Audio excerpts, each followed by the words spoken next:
Foro Jurídico. Incorpórese a este espacio de reflexión dedicado a las voces expertas en el terreno del derecho. Acompaña al doctor Elías Huerta Psijas. Foro Jurídico. El derecho al alcance de todos. Hola, ¿qué tal? Buenas noches. Yo soy Elías Huerta Psijas y los invito a que nos acompañen a este programa, un programa más de nuestra acostumbrada emisión de Foro Jurídico, el derecho al alcance de todos, donde todos los miércoles de 10 a 11 de la noche pues tratamos temas jurídicos relacionados con algunas de las inquietudes de los problemas pues más relevantes que afectan a la sociedad mexicana, en temas como seguridad, como justicia y tantos temas vinculados a estos problemas que hoy en día pues son de los más que más afectan a la sociedad. Estamos en plenas campañas políticas y hemos visto cómo el clamor más reiterado de la sociedad en todo el país pues es precisamente la inseguridad, la corrupción, la impunidad, temas que tienen que ver con la justicia. Y hay un tema muy importante que está en el centro de la preocupación de las familias, de la sociedad, como es el de la trata de personas. En nuestra revista Foro Jurídico, que es la que le da origen a este programa, el mes pasado hicimos un trabajo de investigación muy interesante sobre la trata de personas en México, en el que tuvimos la participación de juzgadores, de especialistas, de policías, de activistas de la sociedad civil, y bueno, ha resultado un tema muy inquietante, que ha habido mucho interés por la sociedad en que lo sigamos profundizando. Y por eso esta noche, para que nos abunde, nos profundice sobre el tema de la trata de personas en México, hemos invitado a la maestra en Derecho Dilcia García Espinosa de los Monteros, quien es subprocuradora para la atención de delitos vinculados a la violencia de género del Estado de México. Dilcia, buenas noches, bienvenida, muchas gracias por acompañarnos. Muchísimas gracias, doctor, y al auditorio también. Pues bueno, le recuerdo a nuestro auditorio, aquí vamos a tener en cabina, en Radio Red, abiertos los teléfonos 5095-1110, y también nos puede llamar desde cualquier parte del país al 01800-711-1110 para que nos dé sus comentarios, sus preguntas, sus puntos de vista. Y también los invitamos a que nos siga por nuestras redes sociales, en Twitter, @Foro Jurídico, en Facebook como Foro Jurídico. La transmisión, estamos transmitiendo también en vivo por Facebook Live, y nos puede escuchar por internet en la página web redfm921.com o por la app de Radio Centro. También estamos en Guadalajara en el 700 de AM y en Monterrey, Nuevo León en el 1540 de AM.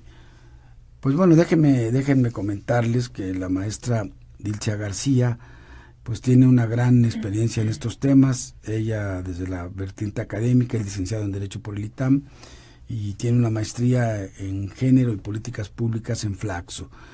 Y pues ha tenido varios cargos en la Procuraduría General de Justicia de la Ciudad de México, antes de Distrito Federal, ahora sí que es al revés, ahora es Ciudad de México, antes era Distrito Federal. En la Procuraduría General de la República se desempeñó como subprocuradora del Comité Regional de Averiguaciones Previas, Procesos y Amparo, y también formó parte del equipo de la Fiscalía Especial para la Atención de Delitos Relacionados con Violencia contra las Mujeres y Trata de Personas. Y bueno, es importante mencionar que una organización norteamericana denominada CALDWAL, que justamente es una organización que promueve erradicar la violencia de género, le dio un premio, y también le dieron un premio a la heroína contra la esclavitud moderna del Departamento de Estado norteamericano. Pues como ven, es muy interesante su experiencia en esto que se ha llamado la esclavitud moderna. Así es. Dinos, para empezar, Dilcia, hay a veces una confusión en este delito, si la trata de personas tiene que ver únicamente con temas sexuales de mujeres o si es un concepto más amplio. Bueno, desde luego no. La trata de personas no solamente tiene que ver con explotación sexual. La trata de personas es amplísima, de tal suerte que ha sido muy difícil acuñar una definición, particularmente una definición jurídica respecto de la trata, porque no debemos limitar cuáles son los tipos de trata precisamente porque tiene que ver con todo formato de explotación que un ser humano puede hacer respecto de otro. La trata de personas que tiene que ver con explotación sexual es tal vez la más visibilizada, ¿sí? La que se ha logrado a través de todos los años, de todos los trabajos realizados por las organizaciones, es la que se ha logrado vislumbrar más y que la gente tenga mayor conciencia de ella. Pero la verdad es que la trata es tan amplia como formas de explotación podrían existir hoy o mañana. Entonces, no debemos equivocarnos. Además, o sea, no es un tema nada más vinculado a género, pues. No, hombre. Bueno, es curioso que me preguntes esto, porque sí lo es, pero no. Hay un equívoco también en donde se piensa que hablar de género solo es hablar de mujeres, ¿sí? Hablar de género es hablar de hombres y mujeres y de cuál ha sido culturalmente la diferencia entre unos y otros, ¿sí? O sea, socialmente el significado de ser hombre tiene que ver con ciertas actividades, con ciertos aspectos incluso, con ciertas cuestiones y pensamientos, y ser mujer también. Es como toda una lista de cuestiones que tienen que cumplirse para poder ser un hombre o ser una mujer aceptado dentro de su sociedad. Entonces, estos roles sexuales tradicionales que tienen que cumplir y que tienen que en los que tienen que vivir tanto mujeres como hombres también tienen que ver con la trata. Por ejemplo, dentro de estos roles sexuales, desgraciadamente está que las mujeres seamos objetos sexuales. Entonces, por ejemplo, vemos comerciales en donde hay mujeres muy atractivas vendiendo un coche, ¿sí? O en donde un comercial de cigarros, en donde un hombre muy triunfador viene con una mujer bellísima. Es ¿no? un símbolo. Es exactamente, ¿no? Es como una forma de objetivizar justamente esta parte sexual de las mujeres, en tanto que los hombres tienen que ser buenos proveedores económicos. Los hombres están más relacionados con actos de violencia, con armas, con tener dinero, con tener poder, ¿sí? Entonces, mientras uno ve en la trata sexual que más del 90% de las víctimas son mujeres, precisamente por esta concepción objetivizada sexual de las mujeres en la cultura, a los hombres en más de un 90% los vemos en la trata laboral, ¿sí? O los vemos en la trata con fines de sicariato, en la delincuencia organizada. Que también la explotación laboral es una modalidad de la... Por supuesto. De la trata de personas. La explotación laboral, los matrimonios serviles, el jornal agrícola sin que haya una paga justa retributiva, la trata con fines de sicariato en la delincuencia organizada. Hay muchas formas de trata. De órganos también. El tráfico de órganos, que la verdad es complejo que se dé.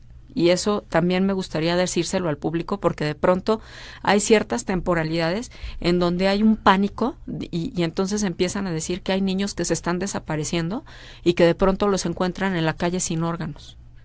Y no es cierto. No es cierto. Sí, o sea, la verdad es que se hizo incluso como una búsqueda concienzuda a ver si había alguna persona de la edad que fuera en una circunstancia de esta naturaleza, y en 2 años para atrás no se encontró absolutamente nada. ¿Por qué? Porque es muchísimo más fácil comerciar con un ser humano de una manera distinta a un tráfico de órganos. O sea, para hacer un tráfico de órganos se requiere pues una especialidad médica, se requiere un espacio específico, se requieren un contexto muy especializado para que el órgano pueda ser trasladado y pueda ser todavía hecho conservado. Exactamente, conservado para poder ser vendido. Pues es más fácil vender a la persona de otra manera o ponerla a vender grapas de coca. Oye, tenemos entendido, de acuerdo con cifras de Naciones Unidas, que después del narcotráfico, la trata de personas de los negocios ilícitos es uno de los más lucrativos. No sé si primero el de las armas, el tráfico de armas, o primero el de la trata de personas. Está entre los tres más lucrativos. Siempre ha habido como esta, de alguna manera, esta estadística oscilante. Mucho tiempo la trata de personas fue el tercer negocio ilícito más lucrativo en el mundo. Actualmente es el segundo, después del tráfico de drogas. O sea que es un tema preocupante y delicado. Así es. Y también tenemos, yo asistí el año antepasado a una cumbre que se realizó en el Vaticano sobre trata de personas y criminalidad organizada, en el que vinieron 200 especialistas, jueces, fiscales, relacionados con este tema, académicos, activistas, y me llamó la atención enterarme allá por participaciones de gente no necesariamente de México, que en América Latina uno de los países más evolucionados en la lucha, cuando menos de la vertiente judicial, desde la Procuración de Justicia, de combate a la trata de personas, es México. Así es. Y que después de Estados Unidos, en la región somos el país que más sentencias tiene en contra del combate a la trata de personas, y que entre los estados importantes de combate a la trata de personas en México está la Ciudad de México y el Estado de México, donde tú eres su procuradora o fiscal ahora central, ¿no? Así es. Ahora que ya se convirtieron en una fiscalía. Así ¿Qué es. nos podrías platicar de la actividad, de la experiencia que realiza la unidad en la que tú estás al frente en el Estado de México? La Subprocuraduría o Fiscalía Central de Delitos Vinculados a la Violencia de Género tiene a su cargo efectivamente la Fiscalía de Trata de Personas, la Fiscalía de Feminicidios, la Fiscalía ahora de Desaparición Forzada y Desaparición por Particulares, y tiene las áreas de delitos sexuales. Por una ley nueva que estamos, sí, así es. 3 meses, tenemos 4 meses, ¿no? Bueno, en realidad acaba de entrar en vigor. Sin embargo, esta fiscalía antes era la de personas desaparecidas, ¿no? Con la legislación anterior, y también está en mi cargo los centros de justicia para las mujeres y agencias especializadas en delitos sexuales y de género. Dentro de la Fiscalía de Trata de Personas se tiene personal altamente especializado, tanto ministerial como policía de investigación, que incluso ha sido capacitado en Estados Unidos por parte del gobierno norteamericano, por parte de organizaciones de la sociedad civil aquí, justamente para poder ir afinando los mecanismos de investigación, los mecanismos de inteligencia y desde luego el tratamiento a las víctimas. Es sumamente importante, no solamente por una cuestión de derechos, sino por una cuestión de carácter jurídica a la hora de los procesos judiciales, que la víctima se encuentre empoderada y se encuentre de la mano con el Ministerio Público. Aquí en la Fiscalía de Trata de Personas hemos logrado, afortunadamente, tener el mayor número de sentencias con modelo acusatorio en todo el país. Con el nuevo modelo de justicia penal. Exactamente. ¿no? Porque ustedes ya estaban antes, tenían en vigor el modelo de justicia desde el 2011, ¿verdad? Desde el 2011. Y contamos con la sentencia más importante en el mundo en materia justo de trata de personas con fines de explotación sexual, que son 99 años con 6 meses, pero además justo respecto de lo que hablabas, muy importante, nosotros hemos trabajado modalidades de trata de personas que todavía han sido como muy incipientes en otros espacios, y hemos logrado sentencias muy importantes en matrimonios serviles, en trabajos forzados, en otros formatos de explotación que no tienen nada que ver con la explotación sexual, y hemos estado trabajando muy fuertemente en asuntos relacionados con trata de personas con fines de sicariato. No, pues muy interesante. Me gustaría que nos platicaras algunos ejemplos, particularmente de esta sentencia que refieres. Vamos a ir a nuestro primer corte comercial, que ya nos están llamando aquí de la producción.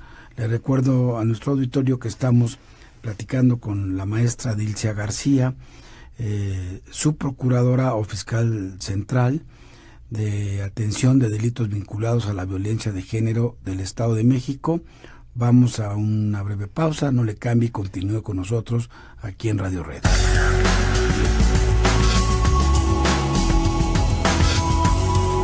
Quédate con el doctor Elías Huerta Psijas y su foro jurídico. En un momento regresamos.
El derecho al alcance de todos está de regreso en Foro Jurídico.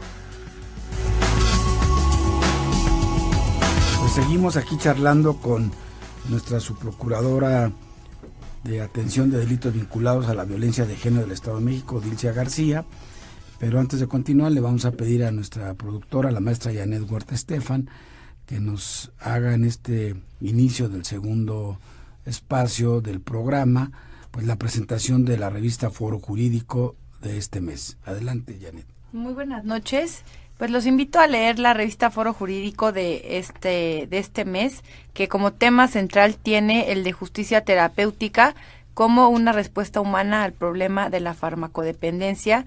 Nos platican pues algunos de los jueces y magistrados que están al frente de los tribunales de tratamiento de adicciones, cómo se está instalando todo este modelo de justicia alternativa. Ya hay 5 estados en la República que cuentan con la implementación de un tribunal de tratamiento de adicciones.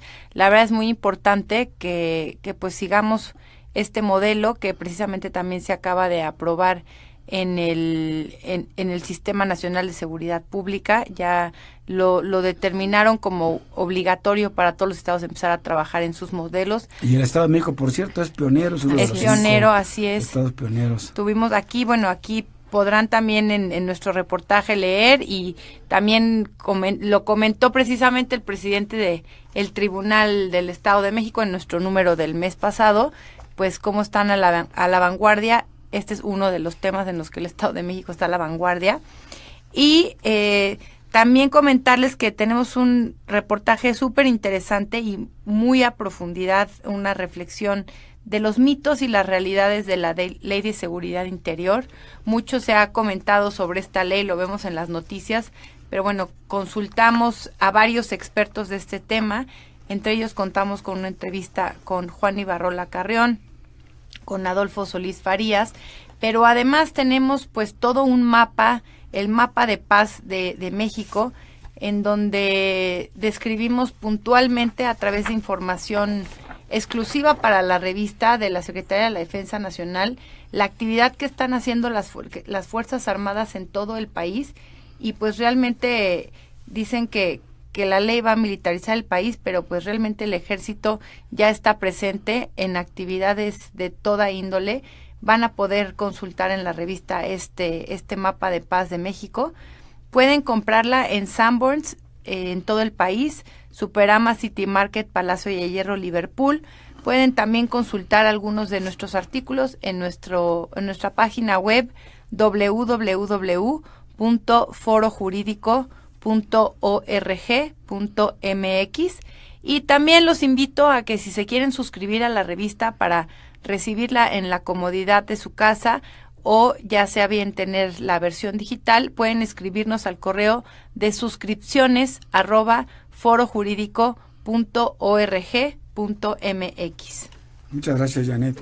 Bueno, pues vamos a continuar, Dilcia, platicando sobre este interesante tema. Nos ibas a platicar sobre esta histórica sentencia que se ha llevado a cabo en el Estado de México combatiendo trata de personas. Efectivamente, este es un asunto muy desgarrador de una mujer que es enganchada a través del mecanismo emocional por su tratante, que incluso contrae matrimonio con ella, y que posteriormente comienza a explotarla sexualmente. Y dentro de sus mecanismos de explotación, él propiciaba y desde luego cobraba porque los clientes la torturaron. Entonces, la verdad es que todos los peritajes que tuvimos que hacer con nuestra víctima, pues nos arrojan pues un resultado terrible en cuanto a afectación, no solamente física, sino emocional. ¿Cuándo se dictó esta sentencia? ¿Reciente? En octubre de 2017. Pues muy reciente. Se dicta y dices que esta sentencia. La penalidad, ¿cuánto fue? 99 años con 6 meses. Pues casi una cadena perpetua, ¿no? Pues sí, pero la verdad es muy encomiable, tanto el trabajo de gran calidad por parte del Ministerio Público, que estuvo a cargo tanto de la investigación como de la integración de la carpeta para poder llegar a juicio, como del juez que dictó esta sentencia y que se llenó de indignación y que buscó generar la pena más alta para este sujeto, pues que le destrozó la vida a esta mujer. Comentábamos que en el mes pasado, en el mes de enero, tuvimos un trabajo profundo sobre la trata de personas en México, trata de personas, y alguien de los que nos dio su testimonio, entrevistamos, fue al comisionado general de la Policía Federal, Manely Castilla Carabioto, y luego estuvo aquí con nosotros en el programa el mes pasado, y nos platicaba sobre esto, y me llamó la atención cómo le hacía referencia a esta gran coordinación y grandes avances que se han dado en esta materia, precisamente con las autoridades del Estado de México, contigo, con la subprocuraduría a la que tú estás al frente. Así es. Platícanos un poco más de esta coordinación que tienen. Creo que hay un caso también muy relevante, reciente. El del Hotel Gran Vía. Desmantelaron una red importante, de mucho trabajo de inteligencia, de coordinación. Platícanos un poco. Claro que sí. ¿Cómo le hacen? Claro que sí. Bueno, la Policía Federal y pues desde luego Manely han sido fundamentales para nosotros, ¿no? Efectivamente tenemos una gran relación, tenemos grandes mecanismos de coordinación, de ellos hemos recibido grandes apoyos pues para poder fortalecer nuestras capacidades de investigación, ¿no? Particularmente con este tema de la trata de personas, en donde las autoridades requerimos como blindar la información y generar mecanismos de estrategia pues para poder burlar de alguna manera los filtros de información que benefician a las personas que cometen pues estos vergonzosos delitos. La Policía Federal nos ha apoyado mucho, desde luego desde la división científica, para poder generar diferentes peritajes que nos han ayudado mucho, como las periciales antropológicas, de todo lo relacionado con redes sociales, con análisis de Internet, análisis telefónicos, mecanismos de inteligencia, por supuesto, con la división de inteligencia y con las otras divisiones, particularmente con la división de gendarmería, nos apoyamos muchísimo para hacer campo en estas cuestiones. Efectivamente, el año pasado, también casi a finales del año pasado, tuvimos un operativo. Esta fue una cobertura que nosotros dentro de la Fiscalía de Trata comenzamos a generar desde el 2015. Estuvimos realizando todas estas operaciones el 2016 y finalmente la Policía Federal entra junto con nosotros en el 2017 a realizar estos trabajos en materia de inteligencia. Fue un trabajo muy arduo, de verdad, de una gran filigrana para poder lograr el éxito en esta labor. También fuimos apoyados por una organización de la sociedad civil norteamericana con quien también trabaja la Policía Federal, y finalmente en el momento preciso en donde todos los datos de inteligencia nos propiciaron la información para saber que era el momento, realizamos esta incursión en el Hotel Gran Vía para poder entrar y para poder rescatar a 24 víctimas extranjeras, 14 de ellas colombianas, 10 venezolanas, y para poder además asegurar este inmueble, ¿no? Es importante también referir que toda esta información de inteligencia que logramos trabajar, que logramos procesar, fue benéfica para una investigación que estaba generándose en la FEBIMTRA, en la PGR, la Fiscalía de Trata de Personas de PGR, y logramos hacer una operación simultánea con esta información que nosotros logramos obtener en el Estado de México en conjunción con Policía Federal.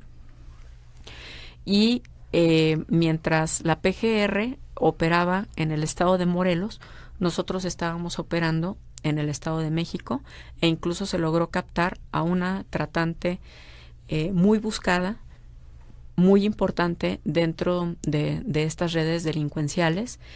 En cuanto a nosotros, logramos captar a 2 de las personas que se estaban dedicando a tratar a estas mujeres extranjeras que desde luego se encuentran inmersas en... Estos son delitos transnacionales, claro, ¿no? O sea, están inmersos en una cuestión que puede ir más allá, de la cual no puedo hablar porque es una investigación que estamos siguiendo, efectivamente, y que pero que finalmente nos arroja este gran resultado en donde hoy a las personas que nosotros captamos en el Estado de México las tenemos vinculadas a proceso y en plazo de cierre de investigación. Qué interesante. Sí. En este trabajo profundo al que me he referido de Foro Jurídico, también nos entrevistamos a la ministra Margarita Luna Ramos, que recién había participado en la cumbre de juezas y fiscales que hubo en el Vaticano, ahora terminando el 2017 en Roma.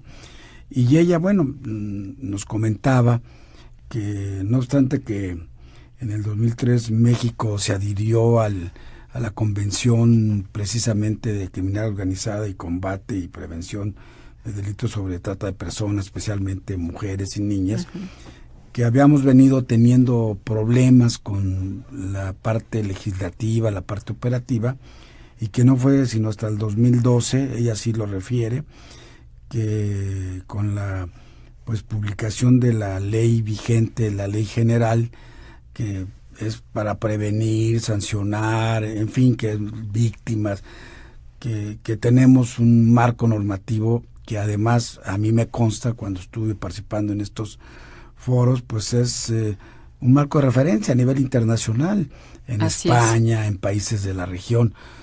¿Tú qué piensas que es un buen instrumento el que tenemos? Sin duda.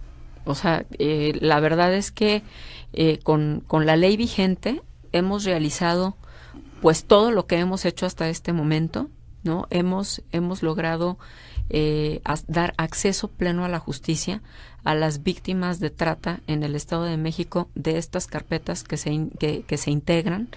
La ley general de trata vigente ha sido una herramienta jurídico-penal por excelencia, pues para poder lograr esta integración armoniosa con los derechos humanos de las víctimas, pero también con la fortaleza de los datos de prueba que se necesitan para poder llegar a un juicio. Es una herramienta idónea para los operadores normativos, tanto desde la perspectiva ministerial como desde la perspectiva judicial, de tal suerte pues que, como ya lo referí, hasta este momento hemos logrado en modelo acusatorio tener el mayor número de sentencias condenatorias en el país, ¿no? De hecho, tenemos la primera con código nacional, ¿no? En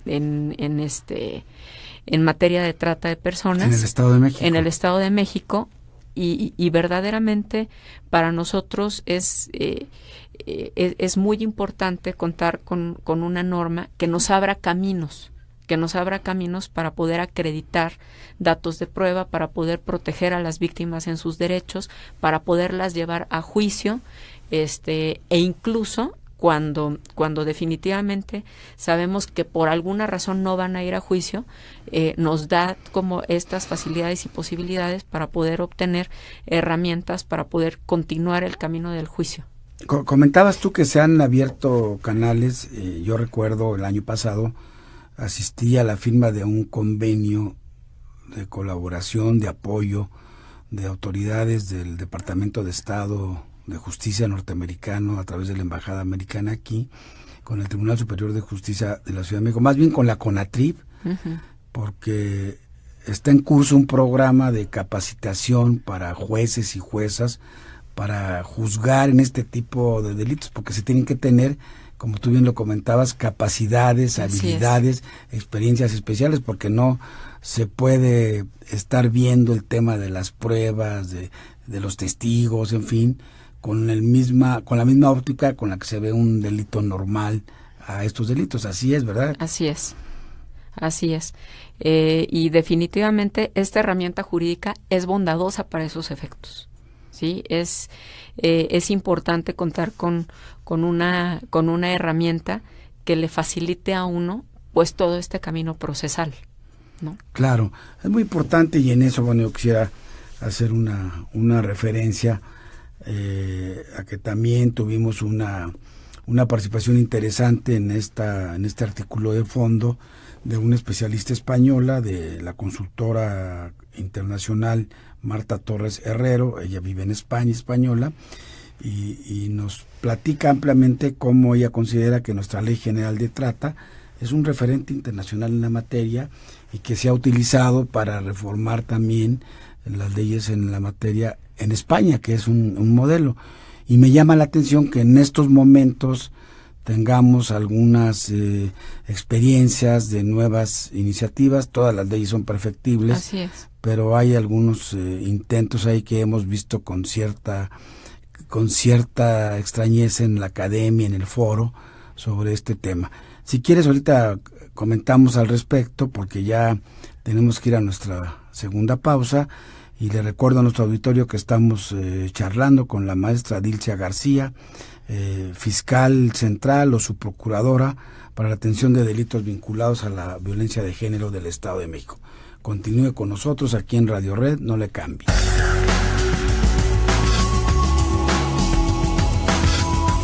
Quédate con el doctor Elías Huerta Psijas y su foro jurídico. En un momento regresamos.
El derecho al alcance de todos está de regreso en Foro Jurídico.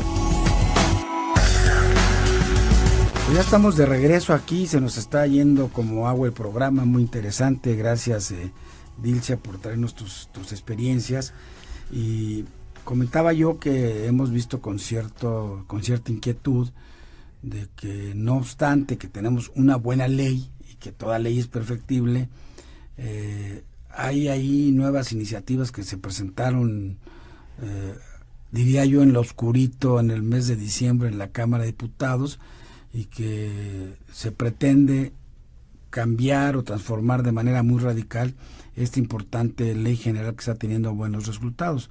La verdad es que a mí sí me inquieta. Hay que perfeccionar este instrumento, pero no a tal grado, porque hay una inquietud, como ahora se ha presentado con la entrada en vigor del nuevo sistema penal acusatorio, que se puede generar mayor impunidad por las nuevas normas, por los nuevos modelos, mecanismos, que cambiar una ley radicalmente de trata pueda generar, que es alguna de las temores que hay por algunos académicos, alguna mayor impunidad en personas que están atrás de estos delitos, que son también, habrá que decirlo, en todo el mundo, pues delitos que están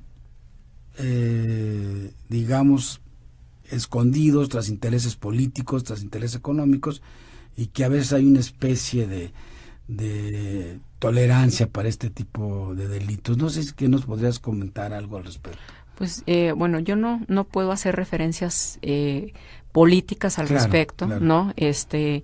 Desconozco las iniciativas de ley. Sí puedo hacer referencia que algunas personas que están encabezando estas cuestiones son gente muy comprometida y son gente que ama los temas de justicia, ¿no?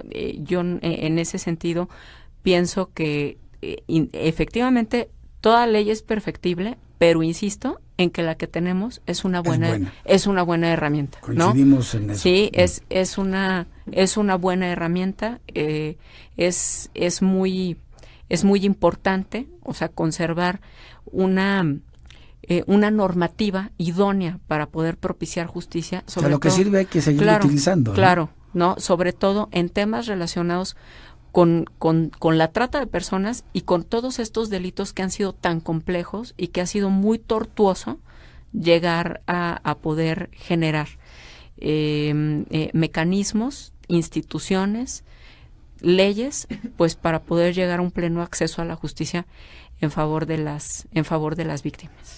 Y sobre todo que traemos un reconocimiento internacional de que más o menos estamos haciendo las cosas bien en esta materia en México.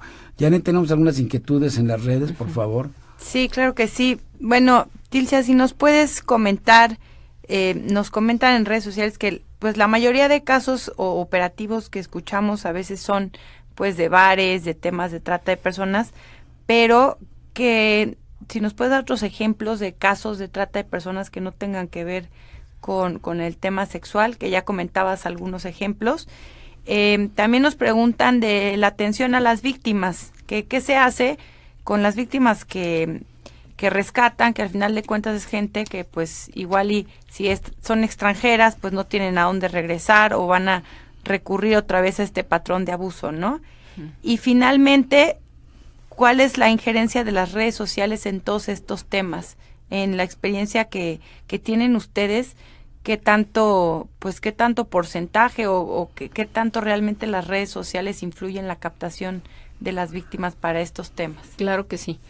Un ejemplo emblemático respecto de otras cuestiones en materia de trata, por ejemplo, es una red de explotación de niñas y niños que incluso ni siquiera eran del Estado de México, eran pequeños chiapanecos que estaban siendo explotados laboralmente por una persona que además pues no era ni siquiera parte de su red familiar, ¿no? Se hizo un trabajo encubierto de meses para poder ir identificando cuáles eran los patrones de captación, ¿sí? Cuáles eran los formatos de explotación, en dónde era donde tenían habitando a estos pequeños, para poder generar el operativo de rescate y de captación de los responsables, ¿no?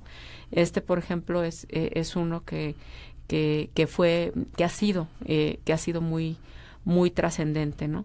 Hemos tenido también otros. ¿Y hay responsables? Sí, claro, sí. ¿No? Y están vinculados a proceso, ¿sí? Hay otros formatos bastante complejos, en donde incluso puede haber delincuencia organizada involucrada, de personas que captaban en un lugar del Estado de México a mujeres adultas, ¿no? Para llevárselas a otro municipio del Estado de México, y que ahí las estaban forzando a atender personas, no en materia de trata sexual, sino más bien para hacerles de comer, para atenderlos, y de pronto para hacer ciertas llamadas de extorsión, etcétera.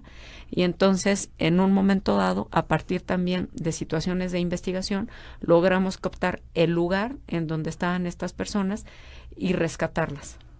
Sí, esto pues sigue desde luego un curso de investigación. ¿Y en relación con las víctimas? Nosotros, dentro de la Fiscalía de Trata de Personas, tenemos 3 albergues para víctimas de trata. En estos albergues atendemos víctimas de todas las modalidades de trata, e incluso también hemos tenido varones, no solamente mujeres, ¿no? Víctimas de trata de personas. Nuestro modelo ha sido muy encauzado, desde luego, por las organizaciones de la sociedad civil, particularmente Camino a Casa, por ejemplo, que es el Pozo de Vida, que son organizaciones de la sociedad civil que nos ayudan enormemente. ¿En todo el país, ¿no? O en el Estado de México? En el Estado de México, con las víctimas de trata. Bueno, ellas trabajan con todo el mundo, ¿no? Pero a nosotros, en lo específico, en el Estado de México, nos ayudan muchísimo. Sobre todo porque nosotros, como Fiscalía, pues no podemos tener más de 6 meses a una víctima. Ellas pues la sacan hasta de varios años, ¿no? Nuestro modelo de atención pues ha sido también como muy reconocido. Incluso la Embajada de Estados Unidos nos refería que era importante que nosotros fuéramos importando nuestro modelo de atención en los refugios de trata, en los otros refugios públicos, en los refugios oficiales de otras entidades federativas, porque de verdad está construido con mucho amor. O sea, fíjate que esto es bien interesante, sí, porque ese es el punto, digamos, el dedo en la llaga, que es el de las víctimas, porque así es. Un buen trabajo de inteligencia, de policía, de ministerio público, se mete a la cárcel a un fulano y finalmente 90 años. Pero ¿qué pasa con la víctima? Se ve obligada a regresar. Entonces ha habido trabajos de la ciudad muy interesantes. Así es. Aquí. Yo conozco 2 casos que hemos dado seguimiento a través de la Comisión Unidos contra la Trata, que empuja a Rocío Orozco, nuestra amiga, que ha estado invitada con nosotros aquí en algunos programas. Y estas muchachas y que a nosotros nos ayuda muchísimo, que fueron rescatadas, ya son abogadas. Así es. Y de hecho, algunas han sido rescatadas por mí. Mira, y ahora ya son abogadas. Y una de ellas trabaja en la corte y otra ya es parte de la estructura jurídica para estas defensas. Sí, Rosy es una gran aliada. También nosotros la reconocemos muchísimo. Sí, es importante referir que jamás nos ha pedido un centavo para nada. Yo creo que es un foro importante para poderlo decir, ¿no? Al contrario, ella siempre ha buscado como preservar mucho su independencia económica relativa del gobierno, pues para poder hacer y decir lo que ella considera que tiene que hacer. Sí, son casos interesantes. Así es. Platicabas tú, y como experta que eres en estos temas, sobre el nuevo sistema de justicia penal que está ahora tan cuestionado, en fin, que se le aplican muchos trapitos y se le pretende culpar de temas de impunidad, en fin, aunque son problemas ya muy viejos en la sociedad mexicana. Pero ¿tú crees que con este nuevo sistema de justicia penal, el seguimiento de este tipo de de conductas ilícitas como la trata de personas. ¿Se beneficia con este sistema la persecución o hay un retroceso? ¿O cuál es tu perspectiva con este nuevo modelo de justicia? Bueno, el modelo de justicia está todavía como en un proceso de implementación. Sería como injusto en este momento emitir una opinión sobre él, porque todavía estamos en un camino de capacitación para todos los agentes del sistema de justicia, tanto desde el Ministerio Público como del Poder Judicial. Todos los días, como va avanzando, va evolucionando en su implementación el modelo acusatorio adversarial, nos da grandes bondades, ¿no? Como poder, que era lo que estábamos hablando hace ratito, que es como poder ya utilizar los medios electrónicos para poder pedir mandamientos judiciales, para poder solicitar órdenes de aprehensión, para poder sea más ágil. Exactamente, hay como mayor agilidad, se busca dar como mayor transparencia a los procesos, se busca combatir cualquier situación que pudiese ser relativa a actos, pues no específicamente de corrupción, pero tal vez como de un criterio específico para un juez. Entonces hay varios jueces que van revisando un solo asunto y entonces eso le da como mucho mayor transparencia y fortaleza a lo que es el proceso penal.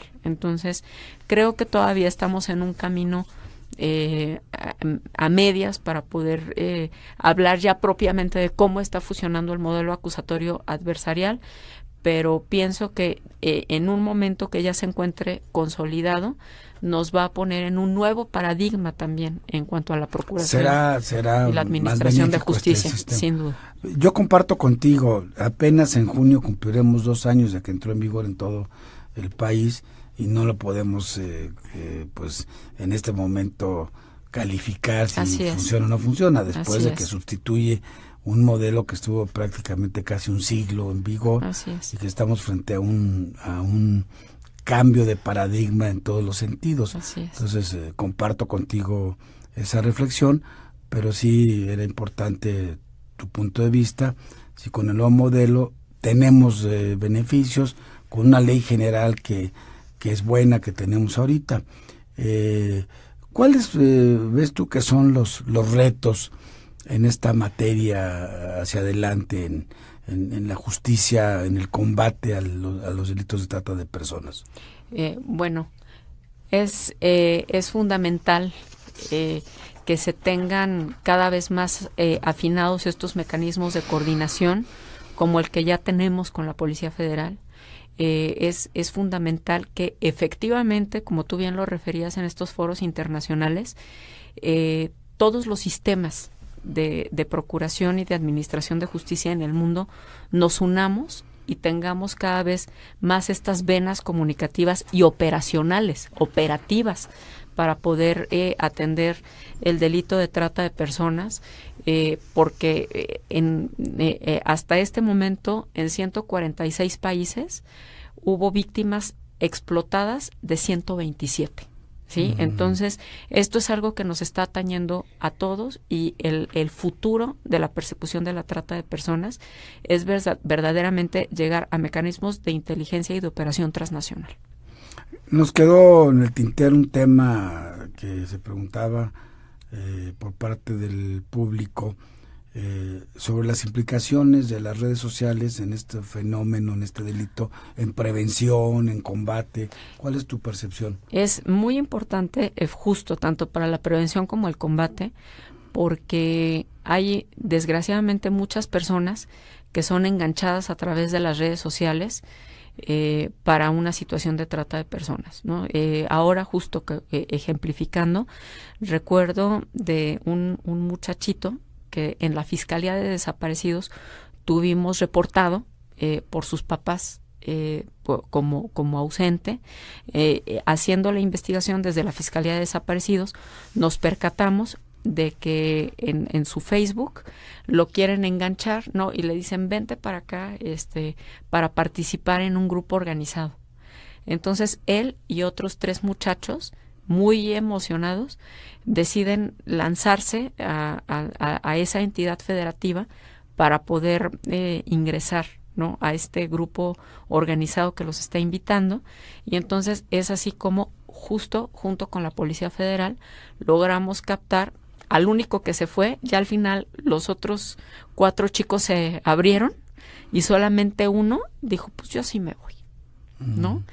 Y entonces ahí logramos logramos captarlo a tiempo antes de que llegara a donde iba, ¿no? Otro igualmente recibe a través de sus redes sociales un enganche también para ir a trabajar a otra entidad federativa para formar parte también de la delincuencia organizada. Y a este chiquito, pues sí, desgraciadamente lo encontramos ya dentro de un consejo de tutela de otra entidad federativa, porque lo encontraron pues vendiendo droga en narcomenudeo, ¿no? Era un chiquito de 15 años. Ahí nosotros contribuimos para que pudiera darse, se le pudiera dar carácter de víctima y entonces poder generar la situación de otra manera. Me gustaría cerrar, sí. Dilcia, ya estamos al final del programa, con alguna recomendación, algún consejo a nuestro auditorio. Bueno, todos somos padres de familia. Importante. En fin. No, mayor denuncia o qué hacer. No, desde luego la cultura de la denuncia es fundamental.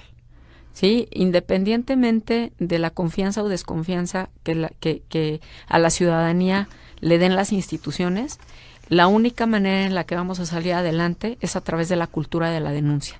Los delitos se tienen que denunciar. Y respecto del tema de las redes sociales, es muy importante tener muy buena comunicación con las hijas e hijos.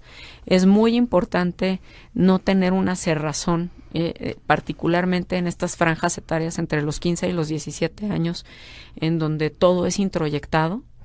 Es fundamental tener los equipos de cómputo de una casa, no en espacios privados. Todo el mundo es muy dado a tener la computadora en su recámara. Hay que tener las computadoras en espacios abiertos dentro de las casas. No es posible tener el control absoluto de niñas, niños y adolescentes todo el tiempo, y menos en redes sociales, pero al menos que ellas y ellos sepan que sus papás están al pendiente, atentos de qué es lo que están haciendo, y sobre todo a las adolescentes, los niños. Ustedes saben quiénes son. No saben quién está detrás de una red social. Ustedes creen que lo saben, pero no es cierto que lo saben. Sí, o sea, está clarísimo a través de los propios estudios de Microsoft que para poder enganchar a una niña o a un niño en una red social para un delito sexual o para una situación de posible trata, no hacen falta más de 13 minutos. Dilcia, pues no me resta más que terminar el programa agradeciéndote tu participación, felicitándose por esta importante labor que estás realizando al frente de esta Fiscalía o su Procuraduría de Atención de Delitos Vinculados a la Violencia de Género del Estado de México. Estamos convencidos de que con gente con el profesionalismo, con la entrega como tú, habremos de avanzar en este delito que tanto lacera a la sociedad mexicana y a la ciudad mundial. Pues muchas gracias. Igualmente le agradecemos a nuestro auditorio de Radio Red que nos haya acompañado esta noche, y me despido. Ya nos están aquí el Dios Cronos diciendo que tenemos unos cuantos segundos, invitándolos a que nos acompañe en una edición más de nuestro programa Foro Jurídico, el derecho al alcance de todos, el próximo miércoles a partir de las 10 de la noche. Se despide su amigo Elías Huerta Psijas. Buenas noches.